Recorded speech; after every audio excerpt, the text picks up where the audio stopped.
You're listening to Your Worst Friend, Going Deeper, Season 2. Here are your hosts, Shane and Matt.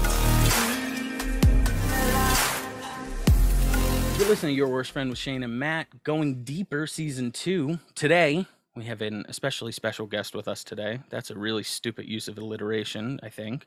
Especially special. You sound stupid. I like it. Thank you.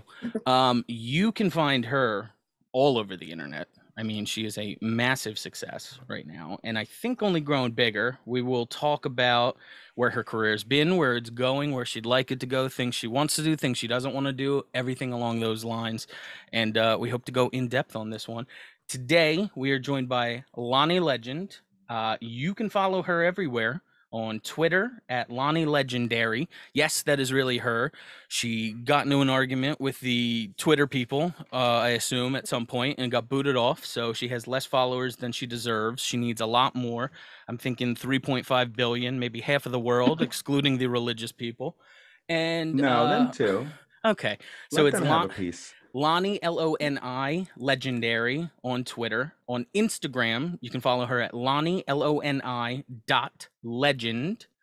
And on her OnlyFans, go sign up for her OnlyFans. It's the best deal on the internet, aside from our Patreon, but we show very little nudity on our Patreon, so, you know, I'm trying you'll get to a lot show more. Yeah, I know. Shane's constantly pulling his dick out. But go follow her on OnlyFans at Lil, L-I-L, Loni, L-O-N-I, Legend, L-E-G-E-N-D on OnlyFans. Loni Legend, thank you very much for being on with us today. Thanks for having me. Wonderful. So I think we talked about it before the show, but I wanted to dive in. What age and how did you get into the industry? I got in when I was 18, going on 19 in 2014. Fresh to LA, fresh out of high school. I was in school at the time, in college, but that was just more to appease my parents. I always knew I wanted to come out to LA and, do some porn, have some fun before I got, all serious and whatever. And it just, kept going. So I kept rolling with it. I actually had a boyfriend at the time who had some friends who were in the industry, lived out here, and they knew Porno Dan, the director. Sure. So they told me how to get to a studio, and I show up and he's like, well, you're cute, but we don't, contrary to, the scenes and stuff, we don't really hire girls off the street. So he actually gave me the information of a few agents, and I contacted each of them, and the first to get back to me and meet with me was 101 Models. Okay. So let me ask you, they don't just hire people off the street. I mean, that's a lot of the premise of a lot of scenes. It's like, a girl coming in off the street. Spoiler, you're ruining my everything. You're going to tell me they're not really step siblings in those videos. So when I take all these videos of just random sexual encounters and mail them into the studios and stuff, are they even watching them? I don't know, maybe. I mean, they might be enjoying it. I don't know if they're using them. Well, they're using them for something else. Well, they're not using mine, that's for sure. They're selling them on the dark web. Monster fucks hot girl. Or just keeping them for their personal files, Yeah. So, but here's the thing. I mean, you are not just a cute girl. You are gorgeous. And I assume we're only, no offense to age, but I assume you were only even hotter when you were 18. So. Oh, yeah. Tiny little thing. So it's funny that they couldn't find something for you, at least down the pike, in that moment. But okay, regardless. Yeah, they didn't have an opening as a fluffer or something? I've done a lot of fluffer work, yeah. Oh, okay. He basically was like, yeah, give here's the information for the agents, and then come back to see me once, you're represented. Okay. All right. So that's fair. So it sounds like Porno Dan, good guy, at least, Good maybe. guy, nice guy. Okay. Good guy. All right, so you, again, I've slightly done my research, but where were you originally from? I was mostly raised in New York, Brooklyn. Okay, all right. What part of Brooklyn? Oh. Bed-Stuy. Oh, do or die. I actually just wanted to, I knew exactly where you were from. I just wanted to say that line. Rough neighborhood or no? At the time you grew up? At the time, it was okay. Okay. We were doing a lot of we owned our brownstone, and we were doing a lot of remodeling. The block was getting a lot of remodeling. I did not go to school or anything in that neighborhood. My mom sent me kind of out of county and I went to school in Park Slope. Okay. All right. And most of my friends and stuff were out there. So that's where I spent a lot of my time. Okay. And you're on the West Coast now? Yep. I'm in LA. I've been in LA since 2013, all over the place, really. In the Valley, on the West Side. Okay. All right. So your first scene was not with Porno Dan, I guess. Do you remember who your first scene was with? I think my first official scene was with, what was it called? Oh man, I'm blanking. It was for a blowjob scene. It was, crap, I am totally blanking. I have such a bad memory. After a while, they all blur together. I remember it though, because it was really cool. The director was really nice. He ended up giving me the wardrobe I wore for it and took me out to pizza afterwards, because pizza is like my number one thing. And then later on, when he posted the scene, it ended up in a compilation of blowjob scenes on the main page of Pornhub, and like all of my friends from high school and my like ex-fucks, like they all like text me like, dude, we just saw you on Pornhub, you did it. So that was fun. That's awesome. I'd like to come back to that, but I'm looking at your IAFD, Internet Adult Film Database, which is kind of like the more fun IMDb. Right, it's on there, I think. Amateur Allure, Blow Pass. Yes. Which one? Those are two. Amateur Allure. Gotcha. Let me tell you something about Amateur Allure. Now, this is when I really dive in. I have a wife, and I've had a wife for a long time, and I've never had a problem getting laid, but I think I watch porn more than anyone on the face of the earth, just because I find it fascinating. I've always sat back and really thought, like, what would be the most fun thing you could do? I guess work out all day, fuck, and then get paid for it. And I go, oh, there is a job for that. Unfortunately, I'm not attractive enough to do that job. But what I love about Amateur Allure is the lighting they use on that. Shane, I would encourage you to look up some of their scenes later. I think you did on an episode. We had the same discussion. You told me that, and I actually did follow up, and I was really impressed with the lighting. And until I started shooting scenes on my own, like in my own house, like just amateur style, I didn't realize what a bitch lighting was. So then to take into account how much harder it must be on an actual set, the work they do is really good. Yeah, it's really neat, and it definitely makes a difference. I mean, you can see me kind of moving around trying to figure out my own lighting right here. Oh yeah, do you have an internship with Amateur Allure, or what's the deal? Working on all the lighting. Let me say, I didn't mind as you held that phone close to your chest. I didn't have a problem with the POV there. Thank you. I appreciate that. Let me ask you a question about that, going back to the lighting and the technical aspect. What is it like for an actual star on the set of a film in terms of, I had done stuff in the boring film industry, not the fun film industry, and a lot of it is just sitting around and waiting. So it's a lot of, hey, we're going to shoot... Here's what we're going to do. We're going to shoot Loni, and she's going to say one line, and then we're going to spend 10 hours changing around the lighting while she waits in her trailer, and then she's going to come back, and she's going to say the line again in a different angle. What is it like working on a set in terms of, do you walk in and they're ready to shoot? Do you get their makeup, hair, this and that? Would you mind taking us through the process of actually shooting a scene for, in general? Obviously, different productions run different things, I'm sure, but... like your general big website or medium-sized website, what is the procedure? Honestly, it's pretty much the same as mainstream film. I've also done mainstream film. Oh, okay. It's pretty much the same. The girl, of course, shows up earlier than the male talent, so we can get our hair and makeup done, filling out paperwork, picking out wardrobe.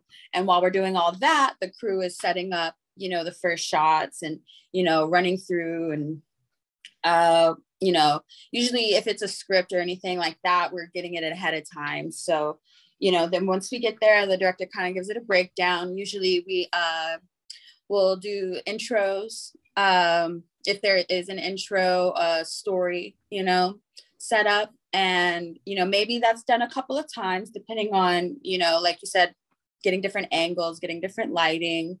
If something doesn't work out, then kind of refiguring it. Or if, you know, the model has an issue or there's a wardrobe issue, refiguring. Then you generally go through, once the intro is all done, you go through the video, you go through the stills. And then once you actually get to the sex part, you do your, we usually do the stills first, and you go through all of the motions. And so that way, you know, your face is still pretty, you get your pretty girls, you know, you get your box covers, whatever you may need. And then, it depends on the scene, it depends on the shoot. If there's different locations for the sex, if they want to move from room to room or place to place, then it's a lot of the same stop and go, for sure. Okay. I mean, it's still real sex. It's still fun. It still can be fun. You know, you get a little time to meet your scene partner. Sometimes you do, sometimes you don't, or you already know them, which is cool. And then you just kind of go and then stop. I feel I have a new respect for men because of that, because like they just have to keep their dick hard, and or like keep it, getting it back up and down and up and down, because it's just a lot. And they're doing a lot of work in that. They're making sure the positioning is correct, you know, because we're just focusing on like, oh, that, you know, the emoting, the sex and the face and stuff. And they're kind of doing like okay, where's the camera? What is, you know, so I have a new respect for men when it comes to sex with that, for sure. And then, you know, and then woman ever set up for the pop shot. Oh, okay. All right. Well, yeah. Is my that favorite shot? Let me ask you, because I always thought this too. And I've actually, who did I talk about it with? Dan and Suzanne Shane? Was it Dan Ferrari and Suzanne it Ferrari? Might have been. What are you about to talk about? I always thought it would be a lot easier, and maybe I'm crazy, because then you'd have to redo makeup. But I thought it'd be a lot easier if you shot the pop shot first. That way, the guy can then just kind of, like, I'm sure all of the guys working in the industry have good refractory periods where they're able to get it hard again afterwards. Okay, maybe somewhat. Yeah, sounds like there's been some good and some bad experiences on that one. Person. I've always thought you should get that out of the way. Boom, it's done. Then we can set up we can do the makeup again, this and that. Then you have a guy who's like drained and doesn't have to like worry. I don't know. Maybe this is my own fears and concerns of having to hold it back the entire time. You know, because even though I've been with my wife forever, I'm constantly just thinking, oh my God, she's actually letting you do this. Hold it in, hold it in. She's actually letting you hold it in. Still shocked at the first part. What part? She says she's letting you, you know? Yeah. Well, all you have to do is just get her drunk enough, and then she'll start saying yes to everything. That's not true at all. So, okay. So how about, let me ask you, again, I was looking at your thing. It actually, maybe I'm not seeing them here, but it doesn't look like you've shot with a lot of smaller, like, kind of mom and pop stuff. Have you? Those are really on there, I noticed too, because it only, I think I have deep whatever. It only has like 80 something projects up there, and some of them are even from my clips for sale. So I don't think all of the projects are up there. I've shot with a lot of you know, I have a profile on Sexy Jobs. I have profiles all over, model profiles all over the place. You know, it's not only booking with big companies, because those can be really fun. I've done a lot of fetish projects with companies in Florida. Not recently, but I have in the past. So, you know, those are up on probably different kind of databases, if they are. Sure, you know, you just kind of got to get deep into your Google search and stuff. So let me ask you, the difference between shooting a big scene, again, something like a AT Kingdom or Porn Pros or something like that, versus one of the more mom and pop things. What is that like in terms of shooting? Like, you know, is there like a craft services tray on one, and the other one they'll bring you a cheese stick to like munch on in case you get hungry after taking loads? Or like, how do they do that? Well, honestly, especially with the technology available to, you know, everyone, it's become more of the same as far as the production value and stuff. When it's just the mom and pop, it's become it's nice, you know, it's like you and maybe a couple or a person, and then, you know, whoever's working the camera, or you and one other person, and there's a camera.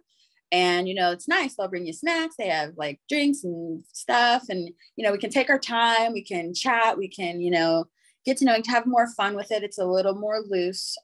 With bigger productions, you know, there's usually a timetable. They might have multiple productions they have to get through in that day. More people running around. It's more like a, you know, like a regular movie. It's like a regular movie set, honestly. Sure.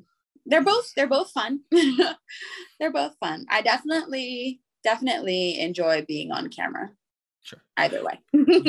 You obviously don't have to give numbers, but is there a stark difference between the two in terms of pay, or is it relatively similar? Like, you have your rates and I have people my will rate. work. Okay. That's good. All right. Yeah. I mean, Shane? I work around sometimes if it's like, you know, a smaller thing, or like one of my, you know, someone I've known for a long time, or like something like that. Or, you know, obviously most performers are doing, what is it called? When you're just switching, you do content trades. So a lot of performers are doing that with, you know, the advent of OnlyFans and stuff. So it's, you know, it's workable, but yeah, I definitely have a base rate. Okay. For each act. Good. Okay. Yeah. That seems like the smartest way to do it. And then you just tally it all up. It's like, you know, $3,000 for fucking fisting and $10 million for pissing. Let's do a pissing video, you know? Well, I've also had offers that I'm like, okay, that's way above what I would have asked for. So yeah, let's do that. Like, give me less. Yeah. Right. Yeah, no, Loni, you have your rates. You're gonna have to give back that other $4,000 because you stick by your principles and everything else. So, Shane, it's a little early to ask the one question we always hit towards the end, but you know what? Let's just do it anyway, okay? Because we were mentioning fetishes. Oh yeah, okay, yeah, it's a good time for that. Okay, so Shane and I... SICK? Is that the acronym? No, what is the acronym? KISS? No, it's three things. Oh, kids. SAC. It's SAC. Okay, SAC. Okay. We understand. We've interviewed a lot of different performers, female performers from this point, and we always ask this question. We started off with and say, "What is something you absolutely will not do?" And here's what we always get first. They go, "Well, I wouldn't fuck any kids," and we're like, "Whoa, hey!"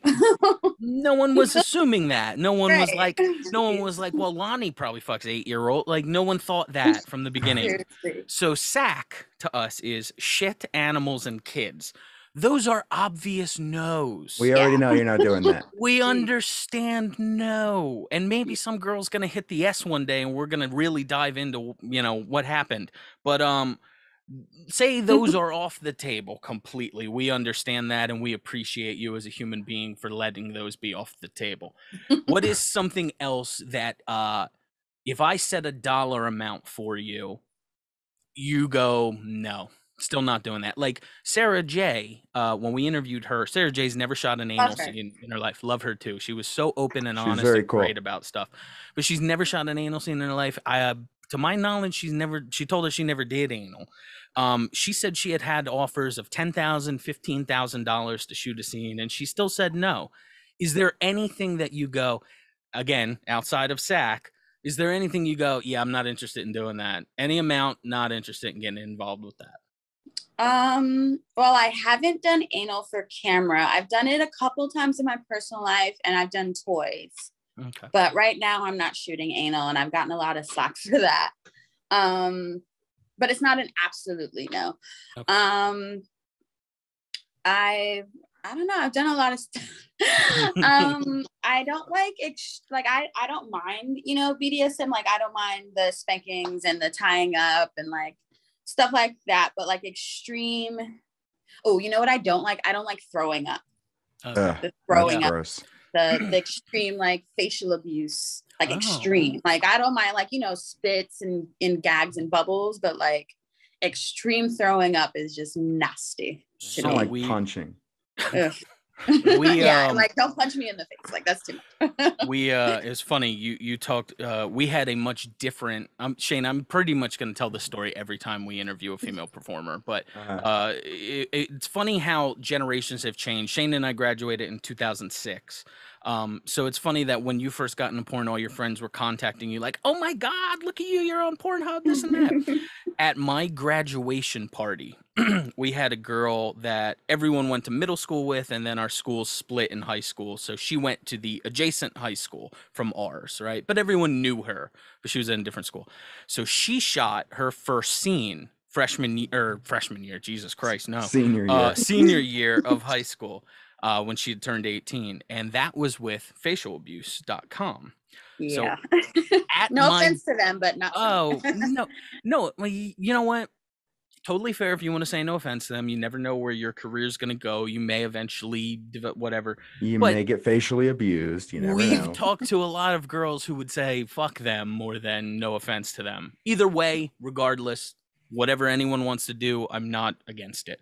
But it was just funny that we gathered around my computer at my graduation party, everyone from nerds to jocks to popular people, and we watched the girl from the adjacent high school get facially abused, and everyone was just horrified at it. So I am really happy that your high school class generations later has become more accepting and grateful and happy for you. Well, she didn't get facially abused. That's a fair mine was point just too. like a very pretty blowjob. It's like eyeballs, boobs, and like pretty blowjobs are good, yeah. So it was very pretty. So, and someone told me in the beginning not to go so hardcore with your first scenes, like doing a double anal gangbang. Your first scene out kind of takes away from like the build up. Sets the bar. You know? Yeah. So. Yeah. No, I am a big escalation person. So if I saw that scene from you first, I don't know that I could necessarily go back to a solo vibrator scene and be like, well, this is as satiating to me as the first thing I saw. Yeah. I think all guys, I mean, me especially, but I think all guys like a tease, even if they say they don't. I think being enticed is better for a lot of guys than actually getting the real thing. So it's like you always want to leave your viewer, your audience, wanting that next thing, wanting that one, like, oh my God, I got everything, but I just need that one little more, you know? So if you come right out the gate sticking a whole arm up your ass, like, what do they want next? Yeah. Exactly. Yeah, there's no I think escalation. that's why I've been able to keep my fan base, interested. Like I get posts all the time, like, I took a little break a couple of years ago for some family junk. My mom passed. So I kept up. Well, thank you. So I still get, posts and texts like, when's your next scene? When's your next video? And then I only really put up my OnlyFans like last year. So, I'm, still working back up to it, but there's still a lot of stuff I haven't done on camera anyway. So are you just not posting any content on your OnlyFans at all? I'm posting content as much as I can. I am shooting from time to time content with other performers. I'm just not in a situation where I have a place to film as much. And so with your OnlyFans account, as opposed to working for production houses or producers or working on films, when you're doing content on your own and releasing it, like what is the interaction like with the fan base, and how are you making sure that they stick with you like through tough times? Like if you have to take time off and you're not posting as much, like do you interact with them? Are you like close with these people, like or is it more just transactional, like a kind of still just like a business? Well, I don't respond to everyone, but if like it's a nice message like, hey Loni, I love you, big fan, I say thank you, thanks for watching, thanks for loving me. Sure. I had a hard time when I first started my OnlyFans because I guess I was setting my subscription price too high. I mean, can you really put a price on good pussy? I don't think so. Not at all. No. So I was struggling to keep subscribers and when I wasn't posting as much content. So I ended up around Christmas, I lowered the price to, I think whatever the minimum is, like $4.99 or something. And I got an influx of followers. I got almost 50 followers. And then once the holidays were over, I increased it by a couple of dollars because I still gotta, take home something. So you stuck around. Yeah. And yeah, I've had a steady flow. I don't post every week. I try to, or every other week if it's like, and usually what I'll do is I'll post a picture or a video clip on my Instagram that's like clothed, cute, sexy, whatever. And I'll say, if you want to see the rest or the NSFW version, go to my OnlyFans. Sure. And that usually works. And I've got a pretty good stream of new fans coming in constantly through my Facebook page, actually. Oh, wow. You are hitting all of the ones that porn stars normally cannot use to promote things. It's like your Twitter, well, you're like, careful. yeah. You're sounds like you're good at that though. My Twitter, the only thing that shows nudity, that one I'm working to build back up. But my Mark Zuckerberg run social media ones where he wants to, chastise everyone for everything they do. These are the most successful. That is, you are an anomaly in how you're doing that. And I think that's There's awesome. definitely a trick to it. You know what's also kind of, sorry, let me just say this real quick, and then if you want to move on. What's really awesome about OnlyFans is if you've built up enough content on there, so there's certain sites like Brandon Iron was a performer that was big years ago, and he has this massive catalog. Unfortunately, I believe he actually took his own life a few years ago, which is very sad. For a man that fucked so much, it was so sad for him to do that. But what's great about it is maybe you're not going to have the recurring people who are constantly every month signed up, which is obviously what you want to go for. But if you have enough of a back catalog in your OnlyFans, somebody that's new and just learns about you or whatever, you'll at least get them for that 1 month where they can get all that great content from you and see it all and do everything else. And I think that's so cool that girls now have, without needing the infrastructure of building an entire website around them, they now have the ability to sell a website for a nominal fee, whatever OnlyFans charges for shit, I think it's a great evolution. Yeah. Sorry.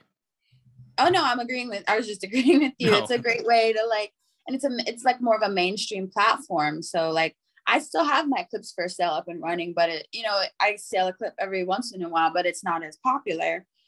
And it's like stuff from when I first started. I was thinking of like taking the files from there and kind of like whenever I'm having a slow month or whatever, doing like throwback Thursdays where I just post old fans or something because they're already set up in perfect clip form. Sure. Yeah, totally. Something like that. You reminded me actually. Yeah. Just put my check in the mail. Don't worry about it. I'll take my cut. It's very small. I only look for 15%. Shane, were you gonna ask anything or no? Well, yeah. I mean, you were kind of saying like how she's an anomaly and how she's able to navigate through the tightest restrictions on the social platforms and then banned on Twitter. But it's I wanted to ask kind of in that same line there, what makes you stand out? What sets you apart from other girls, other women doing it's not the same thing, but similar thing to what you're doing? Like, because I've noticed that from the beginning of this interview, you seem different. You seem to stand out. You seem to have something that makes you a cut above. So what is it? Because I'm just tired of trying to figure it out. Yeah. I don't want to do the work. Just tell me what makes you special, Loni. God damn it. I don't know. I guess thank you. I'm blushing. I guess I've always been I've just always been like this. There's no Loni Legend persona that exists differently from me. Sure. Maybe I turn it up a little, for like event, for whatever, but you talk to anybody or I talk to anybody and it's the same, Okay. So let me ask a follow-up then, right in line with that. You said like when you went from high school to Hollywood, you were already having friends anticipating your stardom in the adult film industry. So Huge slut. Okay, well, there's nothing wrong with that. I mean, if that's how you want to describe yourself, then I'm totally for it too. Nothing wrong with that. Yeah, it's the I greatest love it. thing I've heard. Go ahead. It's just that's really what I'm alluding to is like you seem completely comfortable and open and just not ashamed of anything. Have you just always been that way? Did you have some moment in your life that made you decide you were going to be free and you were breaking loose from some chains? Were your parents hippies? Like, what's your deal with that? I was pretty much raised by my mom, and she was she was cool. Like, she always encouraged my art. I do mostly art in my regular life. I was an art major. She always encouraged me to like be strong, be confident. You know, I was always pretty intelligent. I could read by the age of 3. Damn. You know, my mom made sure I was in the best schools, the best programs. She encouraged my art, my fashion, any pursuit really. She just wanted the best for me. She wanted me to have every option in the world. I'm an only child, so she had a lot of energy to put out. I come from a long line of lawyers and writers and professors and lots of, you know, different stuff. So there did come a time where I had a kind of breakaway teenage moment from my mom, and I just wanted to fucking party. And she was like, I get it, but you also have to, you know, blah, blah, blah. Right. So I don't know. I was really motivated in high school. I was like, you know what? Me and my girlfriend, actually, my best girlfriend in high school, we were like, when we graduate, we lived, mostly I grew up in New York, but also I lived in LA, but for a very short period of time, I was in Maryland. It was fucking awful. I fucking hated it. Fucking worst. And it was this like weird small town. And my best girlfriend and I were scheming. We're like, as soon as we graduate, we're getting the fuck out of here. We're going to California. We're going to be Playboy bunnies. It was this whole thing. We were like, we'd party together. We're going to fuck that old man with the robe. Yeah, we're going to fucking do everything. So we kind of broke away from each other. But like I said, my boyfriend at the time was very supportive of my dreams from California. So, you know, I just wanted to party and like be young. Like, I begged my mom to let me take a year off of college before I started getting all low, you know, and she was like, no, you got to go to school. You got to go to school. Even when I like took a leave of absence from school, she was like, can't you do both? And I'm like, Mom, I go to a Catholic all girls school. There's no way they're going to understand. Right. If they find out, they will kick my ass out. They almost kicked me out for smoking weed when it was like legal. So it's like, what the fuck? You would have been the first cancel culture, the first victim of cancel culture. Yeah. That would have been so great. Would it have though? Not really. No, because OnlyFans wasn't up then. But if you had, I mean, look at Kendra Sunderland. She fucking really turned that into a career. God damn it. I had something I was going to say and I totally forget what it was. Okay, going back to your so you were pretty much raised by your mom, so much you said, and God, I've always been a free spirit for sure. I knew what I was going to say. You know what is so great is you pointed out your lineage of intelligence that was there. You've always been an intelligent person. My favorite thing, and the reason I like talking to adult performers, and we haven't yet, because I don't know what Shane would say to them. Shane's like a cool music guy, but I would want to talk to certain athletes too, because it's and let me clarify, let me finish what I'm saying before there is this impression that meathead jocks and porn stars are all idiots, right? They go, oh, they're just dumb. She's just some porn girl, blah, blah, blah, blah, blah. It's so funny to me that the same people saying that sit in a cubicle for 40 grand a year, and some of these OnlyFans girls are running something that is a Fortune 1500 or whatever it is business off of their OnlyFans account. Like the one girl I think was making 200 grand a month on her OnlyFans account. We speak to so many, and so many of you are so intelligent when it comes to business acumen and what you know how to do, how you know how to get your worth. Now, look, I'm sure there's dumb people in the porn industry. There's dumb people in every industry. There's plenty of doctors every day who leave scalpels inside of bodies. Like, you know, they're just dumb people. But I think one of my favorite thing about a lot of you girls is women, apologies, is your ability to see the business in front of you and go, well, there's money there. I'm going to take it. You develop skills. You end up good on set. You know how to do the business aspect, but you go, you know, I'm worth this. This is what I'm worth. This is what I'm going to get paid. And then you do it. Again, imagine that cubicle worker goes in and goes, I know I make $20 an hour. What I'm worth is $60 an hour. They would go, okay, go fucking somewhere else. Go start an OnlyFans. Like, I'm not dealing with you. Leave. Whereas if you do that, there's a chance they go, well, we really want her on this scene. So let's bring her in. Let's pay her amount. Let's do whatever, you know? And I want to commend all of you for outliving the stereotype that society gives you. Outgrowing it. Leaving it in the dust, you know? I think it's so awesome. And that's why I enjoy these conversations, because Sara Jay just fucking blew my mind with some of the business shit she was telling me.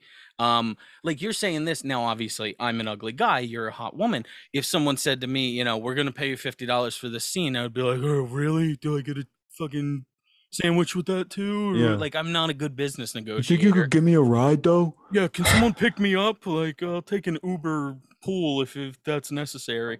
So I just want to commend you and say I think that's excellent that you girls are, you know your worth and you get it. And if they don't give you what you want, fuck it. I'm not doing it. You know? There you go. I mean, my wife would know her worth. That wasn't learned overnight. It's taken me, and I'm still learning. You know, I am not exceptionally business minded. I am just exceptionally stubborn. But my mom, you know, she was the businesswoman. I did some child acting, and she took me out of it because she wanted me to, again, focus on my studies. But she said, when you turn 18, I will be your agent. We'll go to Hollywood. We'll do the whole thing when you're 18. And she made you go to school. No, she said, the time came, and I was like, nah, Mom, I'm going to do this by myself, because I wanted to do porn, and we were fighting all the time. I just wanted to be on my own.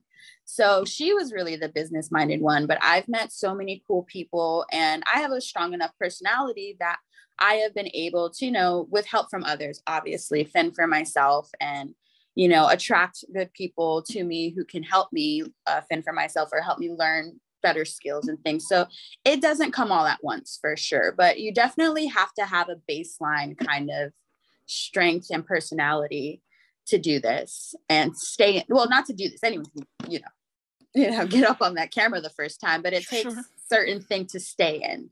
Sure. You say that though, but I also, obviously you're right, the first time for sure, but you have to eventually learn. What message would you give to anyone out there, any woman out there who's looking to get in porn and her qualification is just this? Oh, I don't know, I'm good at fucking and I would need money. Like, is that a good reason to get into it? And if that is your only point of reference, meaning like, I don't need to grow from there, I know how to fuck, I've been doing this since I was 12. Very good at fucking. No, would you look at someone like that and go like, hey man, it's a little more involved than just that? Yeah. Right. I get asked, if I do mention to people out when I'm out and about, usually out in the bars, I'll spill my beans. I get asked these kinds of things all the time. People are like, oh, what do I? I'm like, look, dog, it is not that simple. It is gonna change your life, even if you just do it once. Do your research. Sure. Think about, I know it's annoying to think about, but think about what you might want to do after. Do you think you're going to want kids one day? What kind of jobs do you think you're going to get later on? How long do you think you can do this? And what about that gap in your resume? You know, that's what I'm doing right now. But no, I tell people all the time, it's not just fucking. You know, it's a whole fucking thing. It changes your life. It's something you definitely have to consider, especially if you're a very young woman, if you're 18, you know, just like, oh, you know, blah, blah, blah. Some casting director wants to, whatever. It's not just whatever, especially when you're like that young. It can really jack your shit up. If you're not prepared, if the wrong people find out, if you're not prepared emotionally for the backlash, your family, your friends you may get from your community, from your work, you know, in your dating life eventually. It all comes into play. And I just, you know, I think everyone should just, I guess my best advice, most simple advice is do your research. Sure. Yeah. And, you know, I think so many people, I think regardless of what you do in life, doing your research first should be the same thing. Like, it's a lot of fun to go. I had this girl that used to annoy me at my day job. She used to just come down and talk forever about nothing. And it was very difficult to make it clear to her that I wasn't interested in speaking to her any longer. And she came down and was babbling one day, and she goes, me and my friend are going to go on a road trip. And I was like, oh, cool. Great. And she goes, and what we're going to do is just jump on the highway, and we have a pair of die, and we're going to roll them. And if it's even, we're going to take the exit. And if it's odd, we're going to keep going. And I was like, oh, that's really fucking cool. Like, good for you, man. Like, cool indie movie you're living. Yeah. Cool. Yeah. Cool Sundance Film Festival movie from fucking 1993. You're living there, Ethan Hawke. You know, there's a thing about spontaneity that's great, and it's wonderful, and it feels good, and all of that. And at the same time, I feel like this could be, and it sounds like all the interviews we've done were people who had really positive experiences their first times, but there's plenty of horror stories out there too. Oh yeah. So it sounds like maybe that spontaneity is something to put aside while you're still learning the business to an extent. Well, it does take a bit of backbone to say, I'm going to do this. And then you get there and you do it. Because, you know, some people get there and they back out. Some people, you know, back at the last minute. Some people do it and they regret it and they feel horrible. Actually, those are my favorite ones. To backtrack to your story about the chick who was traveling. When my mom passed, I actually did that kind of. I did a. Okay. Sorry, didn't mean to mock it. It's a great idea. I love it. No. Hers was a little much. No, I was trying to get this apartment, and I was like, if I don't get this apartment, I've been trying for months to get these apartments. I was like, if I don't get this apartment, I'm just going to hop on the plane and go somewhere. So I didn't get the apartment. So a couple days later, I find a cheap plane ticket to Hawaii. So I'm like, okay, fuck it. I'm going to Hawaii. So I ended up getting my girlfriend, Kimberly Chi, to come with me last minute. They're super cheap tickets. Love her, by the way, but go ahead. I love her so much. Yeah. So she's like, yeah, I'll come with you. So we get there, and between the two of us, we find it, you know, an expensive Airbnb. And her other girlfriend was with us as well. You know, nearby, we kind of just, you know, stay within the area, stay within the, you know, touristy areas enough so it's safe, you know, and we just kind of we spent almost 3 months country hopping. Nice. And everywhere we went, we just, you know, got the nicest ticket, or once we got to Europe, we took the train around, and you know, we would spend however much time we thought, or, you know, whatever, and just kind of bounced around getting Airbnbs and, you know, exploring. And it was great. It was a lot of fun. We made a lot of friends. She ended up going back and forth to Hawaii a bunch of times. We made really good friends in Egypt. They're always inviting us back. So there is wrapped up in gauze. No, it was a lot of fun though. We stayed on the Nile.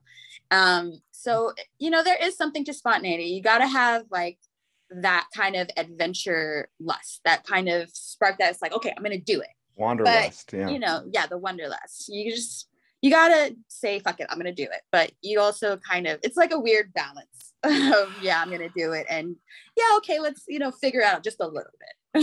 Sure.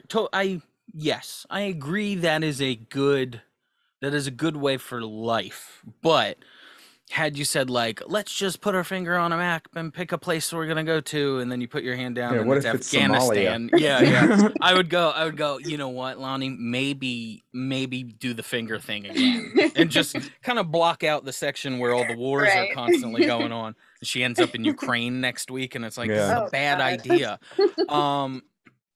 Yeah, I would, as a person who has no experience in this specific industry, I would still reiterate to 18 or 19-year-old girls who want to get into it, make sure you do your research. You know, if you walk into a hotel room where a guy's sitting in a chair with a screwdriver in his hand and there's no lights turned on, maybe get out of there. Maybe this ain't the scene for you, you know? Yeah. Let people know where you're going. Stop spoiling the scenes I'm shooting. So can I ask you, what is your favorite type of scene to shoot? In terms of genre, in terms of let me go back. You did acting as a child. Do you like, what are they called? Gonzo scenes? Do you like scenes with a storyline, or do you like the more like we're into it? I love a good storyline, even if, you know, porn storylines are silly. I love a good storyline. They're growing on parodies. My parodies are my favorite. I haven't been able to star in one yet, but I've been an extra. I was an extra in the Deadpool one. I was an extra in a few of them actually. And it's just a lot of fun. You know, I've always loved movies and TV shows, so it's like a fun little twist on it. Sure. What,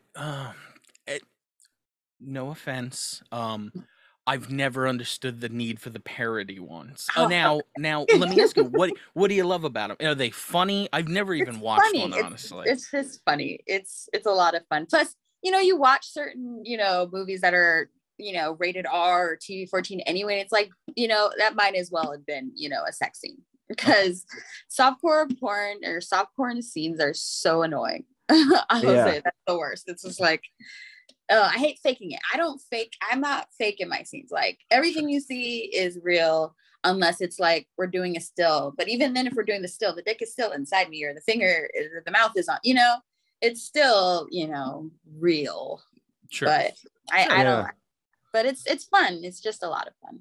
I love period pieces. I love costumes. I love all of that. Oh, hell yeah. Oh boy, we have totally different interests, but I appreciate you still, and I appreciate that there's a market for it. Now, I say this, and yet they're pumping out new parody movies every 3 weeks or whatever the schedule is, so it must sell. Like, they don't just make stuff if it's not working, but, you know, to each their own. Some of my director friends even have gotten responses from the movie's actual directors and stuff like that. Really? That's pretty funny.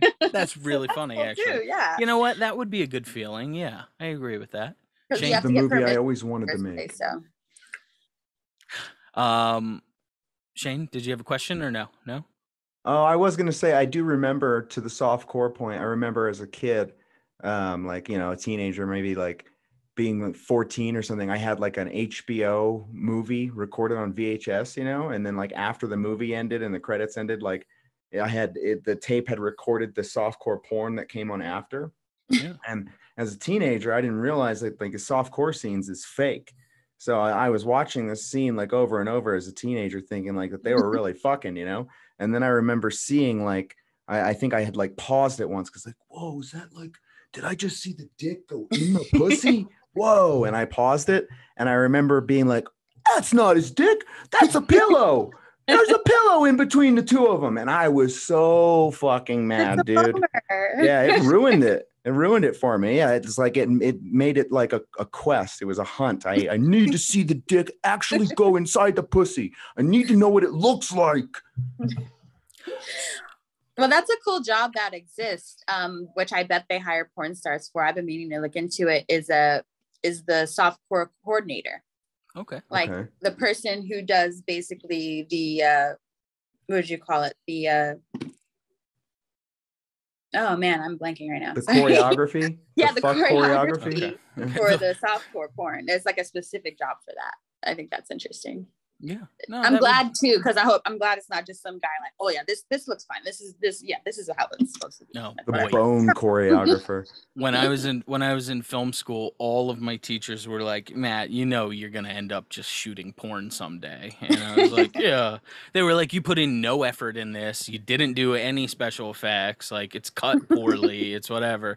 They're like, you're gonna probably go into porn someday, Matt. And you know what? I wasn't even good enough for that. So, you know, I don't think I'd be much of a good softcore choreographer. You haven't tried performing in front of the camera yet. You're right. Maybe I'm going to win an Oscar one of these days for something I say. That's not an Oscar, right. But an adult performance award for that's true. Taking lots of fucking nuts on the face.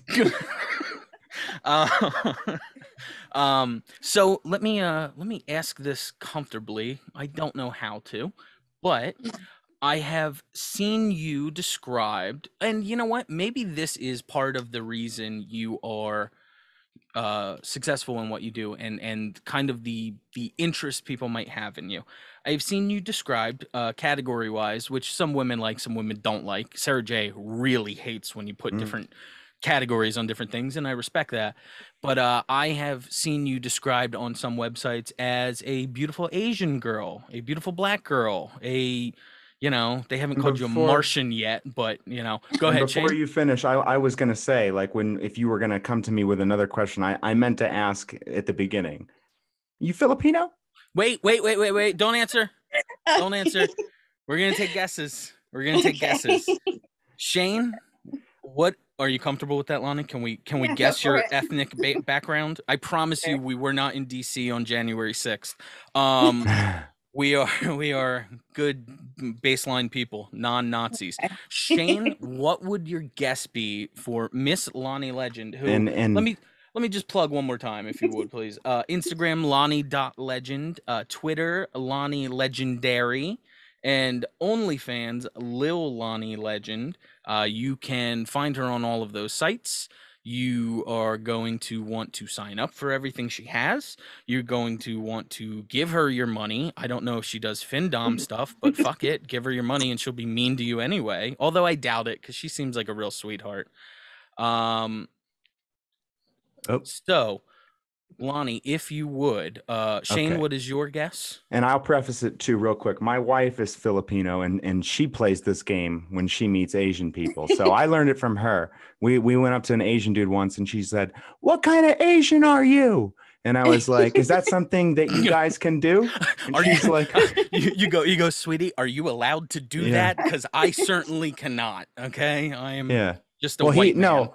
But before she could answer me, he said, "I'm Laotian. What kind of Asian are you?" And so I was like, "Oh, okay. This is just something Asian people do." Yeah. So if you're not Asian, I apologize in advance. But are you Black and Filipino? Okay, my guess turn. I'm gonna guess you're about 60% Black, 30-some% white, some Native American, and possibly a small fraction Asian. That's exactly it. Oh, it's almost like you talked about it in an interview before. I know. I did the test, you know. By the way, this is the first homework I've done since maybe 4th grade, so I need a little bit of credit. We came prepped for season 2. I had to take the test because people kept asking me, and at one point I was like, maybe. I honestly, you know, I questioned myself at that point. Sure. But no, I get asked all the time from other Asian people as well. Just my cheekbones, I guess, my eyes. Sure. And someone in our first season, Sahara Leone, she not identifies. It's not quite the same thing, but I believe she is pitched a lot in the industry as Hispanic, and she's not Black and white. Yeah, no Hispanic at all in her. It's way hotter. The black and white way, you know. So let me ask you: does that bother you at all if websites push you that way? Like, would you shoot a scene for a specifically Asian DVD collection or site collection or whatever? Yeah, there you go. Yay. Okay. I spent like the majority of the beginning of my career shooting for Asian sites.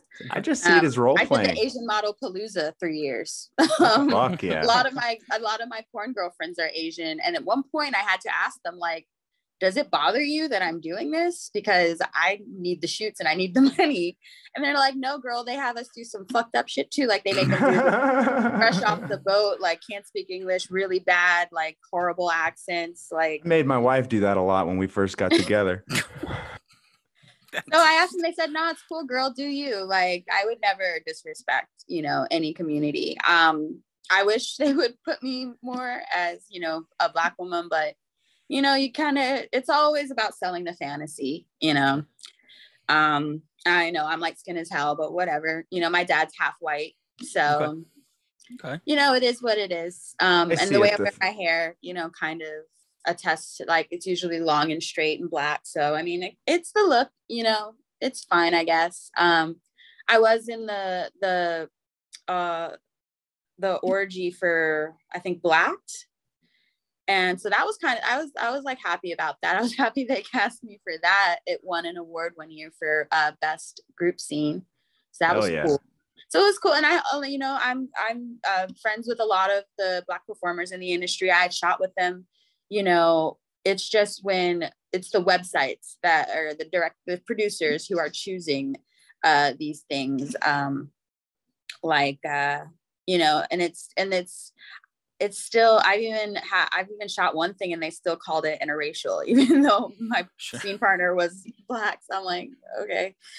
So I don't know. It's just a weird thing that, you know, the industry does. And a lot of people don't like it. And I think a lot of people are still fighting against that. Like even just the word interracial, like charging more for scenes, you know, for scenes with Black partners. Like it's a weird thing. Like it shouldn't matter. I mean, yeah, maybe they're dicks are bigger. Definitely. I think it should, yeah, the size does matter. Like like what you should be knowing what you're getting into. Sure. So you know that you can, you're physically able to, take it and stuff. But I don't think that should, it's not like when I get the information of my scene partner, they're not sending me a picture of his dick.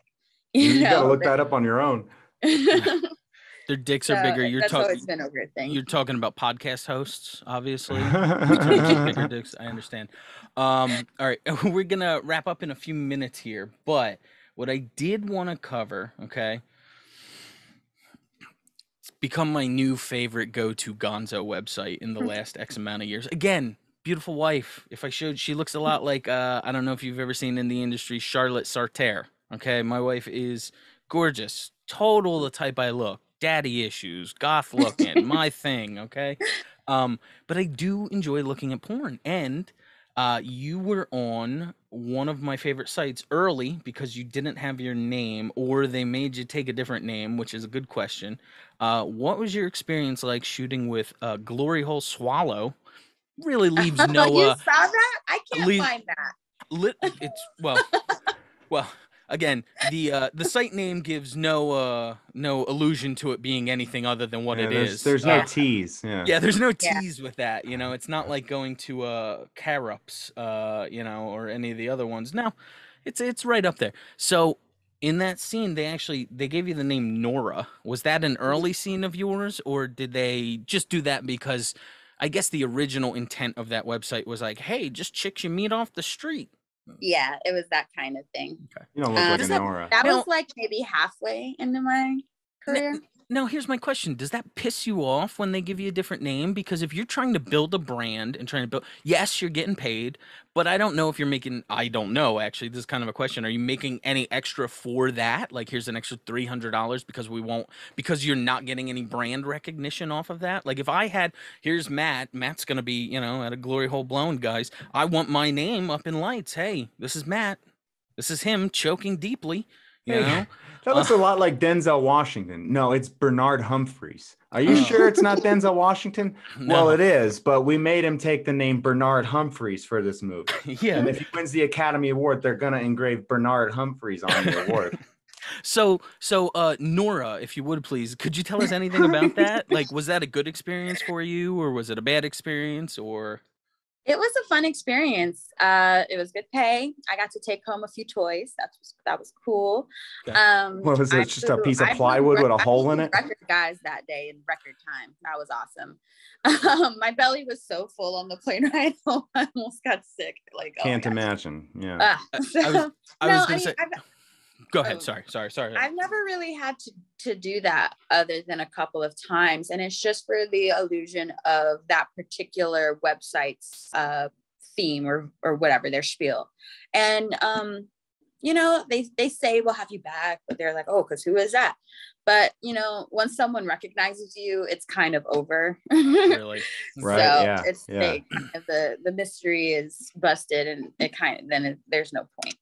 So, Shane, if you're not aware, and from a director standpoint, maybe I'm wrong, but what it looks like is Nora here, the lovely Loni Legend, is going back and forth from glory hole to glory hole. The guys are getting lucky, and she's chugging it down like it's a nice Sprite Zero. I'm holding one right here. But I don't see cuts. I don't see, like, if I was in those scenes, I would go, hey, maybe we could just cut this so I could, give it the old Karen Carpenter in the bathroom behind me over here, and would come back and shoot the next one. That's not the case, huh? You got a full lunch on that shoot. He had a line of guys. You know what I noticed? Like, some of them came back more than once. let me. Wow, lucky guys. Yeah, Jesus. I know. Yeah, they had a lot of milk. let me ask. Like, you had mentioned earlier, sometimes you meet your scene partners and stuff. Does it make it easier to swallow a dude's cum if you're like on good terms with them, like beforehand? Because I've hooked up with chicks before, like in my personal life, like in the past, where it's like, you're just kind of soldiering through the act, you know? It's like, oh God, this fucking stinks. And like, it looks worse than it smells, you know, but I'm just going to eat it because like I already committed to it. I'm just going to fucking eat it, you know? And it's like, I can't imagine doing that for someone I didn't like, you know, if someone wasn't, or just a stranger that I didn't at least like have a cool afternoon with, a cool couple hours with beforehand. It's like, well, she did take me on that Ferris, so I guess I'll eat her pussy even though it stinks, you know? So it's like, do you ever have like a moment where it's like, God, this fucking guy, I really don't want to eat his cum, you know? Because it's just like, it's not the cum, it's the guy, you know? I've always been able to detach. That's good. I think that's what makes me a good performer. I've even worked not just like really once with a performer I didn't like. Straight up did not like him. And you know, that's one of my most popular scenes. So wow. No, I can detach pretty easily. Even if we're doing a scene, you literally can have like a couple of words exchange, and usually it's a joke or like, hey, what's up? You know, how's your cum taste? You know, pleasantries. You know, and you know, with performers, they're, you know, clean. They, you know, if, you know, they're coming from something, they at least, you know, wash their junk in the sink. You know, I've actually, sure. That's all you can ask for. I've had interactions while I'm just out in the world where like, I'm getting ready to hook up with a guy and we've talked all night at the bar and I'm ready to go. I'm ready to fuck this guy. And he pulls his pants down and his balls smell like crap and they're scraggly and shit. So it's like, oh, you know, so for regular life, I'll be like, oh, but I mean, I'll probably still go for it because, you know, we're this far. But for scenes, no, I've never really had that issue. Can I piggyback off of one thing you said there? The guy who you didn't necessarily have the best chemistry with, is that person, and is anyone else or any other thing, is that on your no list going forward? I don't have a no list. Other than that, I don't do anal for camera. And you know, I don't have any people on my no list. I'm a professional. Like no matter what beef I may have in personal life, if we can get through like adults, you know, do a good scene, get paid, then, you know, fine for me. That's cool. Yeah. Yeah. Shane, and when the scenes stop, you just don't interact with each other, and then you don't really, you know, so it's fine.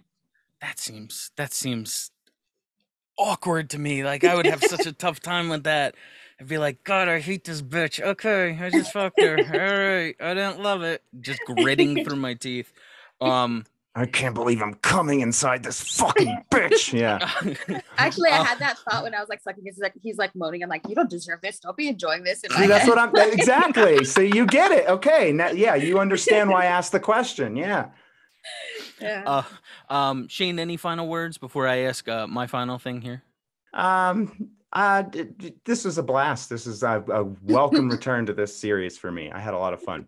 Sure. Loni, let me ask you, if a guy was trying to hook up with you in personal life, and he wasn't on the scene, he wasn't in the industry, he was just working a regular profession, can you tell me why it would be an Uber driver? Been more than one. That's awesome. Can you let us know about the greatest tip any of these Uber drivers have ever been given in life? One of the times one guy was picking me up from a bar, and I was like, still feeling it, you know, whatever, or after hours probably. And I was like, well, is this your last ride? You want to come on in for a nightcap? And he was like, yeah, okay.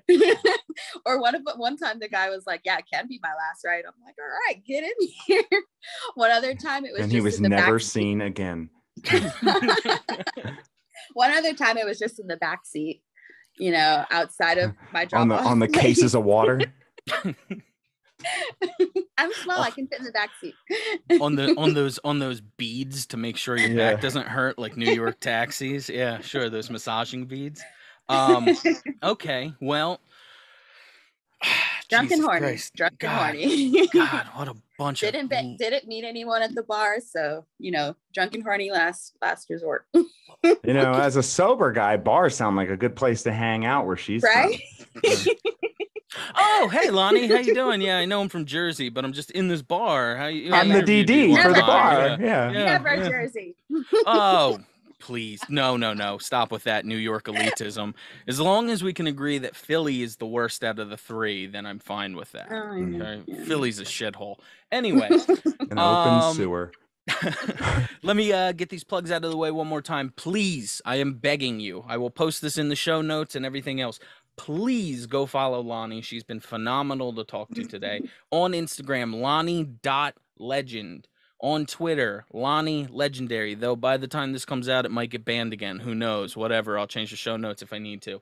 And on OnlyFans, go sign up. Any dollar amount. It does not make a difference.